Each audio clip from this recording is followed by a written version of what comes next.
নমস্কার, আমি লোপামুদ্রা। আজকে কথা বলতে এলাম। দেবলীনা নন্দীকে নিয়ে যে ভিডিওগুলো হচ্ছে, মানে আমরা ফেসবুক খুললেই একই জিনিস বারবার দেখছি। ঠিক আছে, তা আমার মনে হয় এতটাও বাড়াবাড়ি করা ঠিক না। অনেক মেয়ের সাথে এগুলো ঘটে। উনি যেহেতু সেলিব্রিটি, আজকে উনি এগুলো ফেসবুকে মানে ওনার লাইভে এসে বলেছে, যা সেগুলো মানছি, সেগুলো সবই ঠিক কথা। এগুলো অনেক মেয়ের সঙ্গে হয়ে থাকে। যেহেতু উনি একটু সেলিব্রিটি, তাই ওনারটা সবাই শুনছে, সেটা নিয়ে মানে প্রোটেস্ট করছে। কিন্তু অনেক সাধারণ ঘরের মেয়েরা যারা আছেন, তাদের প্রোটেস্ট করার কেউ থাকে না। কোর্টে গেলেও বিচার পায় না, দিনের পর দিন, ডেটের পর ডেট চলে যায়, কিন্তু কোর্টেও তারা বিচার পায় না। এটা উনি করেছেন, ঠিক আছে, সমাজের কি অবস্থা সেটা উনি দেখিয়েছেন, কিন্তু ওনাকে নিয়ে যেভাবে আর কি সবাই দেখলাম ট্রোল করছে, ওটি একদমই উচিত না। ওনার মানসিক অবস্থাটা কি, যেটা যার সঙ্গে হয় সেটাই সে তখন বোঝে। হ্যাঁ, সেটা নিয়ে এইভাবে ট্রোল করাটা উচিত নয় আমার মনে হয়।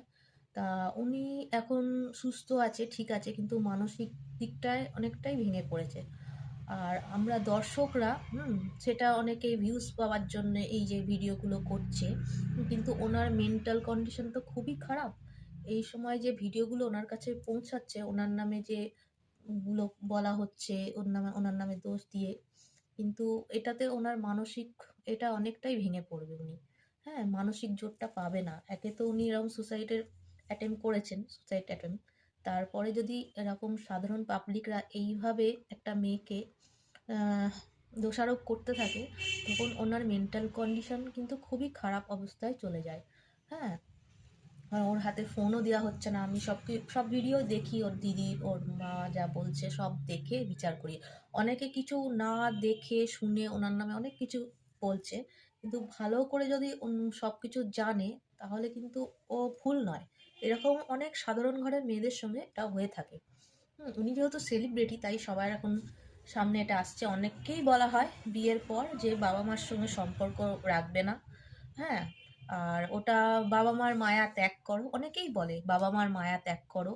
এবার মা যদি অসুস্থ হয়ে যায়, মায়ের কাছেও যেতে দিতে চায় না শ্বশুরবাড়ির লোক।